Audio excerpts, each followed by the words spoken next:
And each of you, to some degree or another, here believe that the universe is not safe, and therefore you must set up your defenses against it.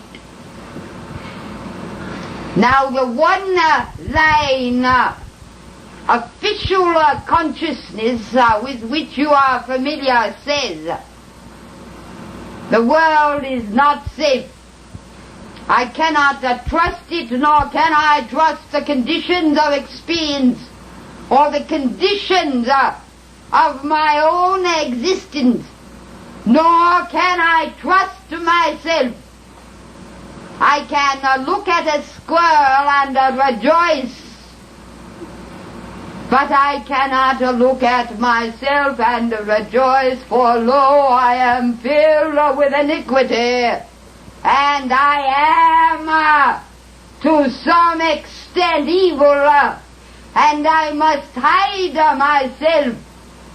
I am not only evil as myself, but I come from a tainted and a flawed race, and my father and my mother is tainted before me, and I send these tragic flows on before me into the future, and therefore I must need protect myself, and I must set up my defenses in whatever way I can to protect myself in a universe that I cannot trust, and to protect myself from a self that is evil and flawed. And as long as you hold to those beliefs, then in whatever way you must needs set up defenses. You have an entire civilization and a world set up about those beliefs I have just given you. That the universe is not safe, that you must defend yourselves from enemies that come from without, and worst of all, from enemies that are within.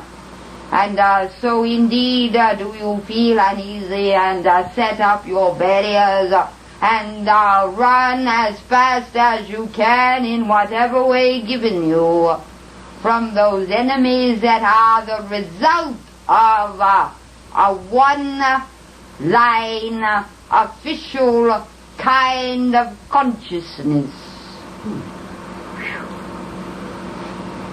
As long as you believe that you dwell in a universe that is a threat, you must defend yourself against it.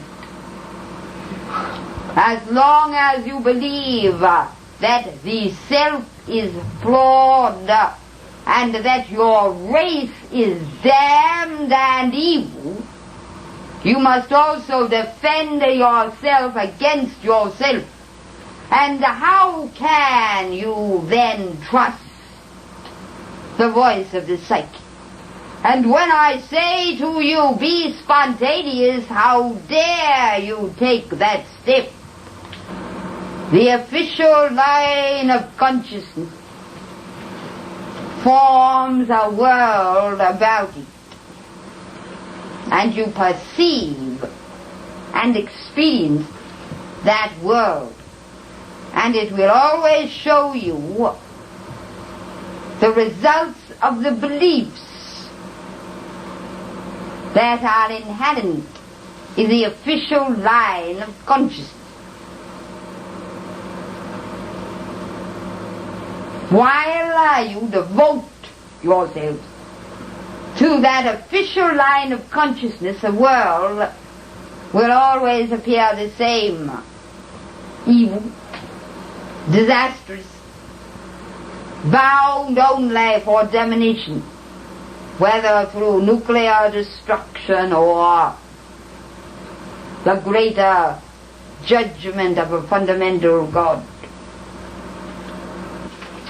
The one-line stage of consciousness was necessary for reasons that Robert has clearly given in his own new book. But that stage contained within it its own impetus. It set up challenges that could not be solved at that stage of consciousness, and that would automatically lead you into other strands of awareness. Only then can those contradictions make sense. Only then can you say, individually, and listen now, I live in a safe universe. You need not say the universe is safe, for at your present level that will only enrage. You say instead, I live in a safe universe, and so you shall. And those defenses that you set up against threats will crumble, for they will not be needed.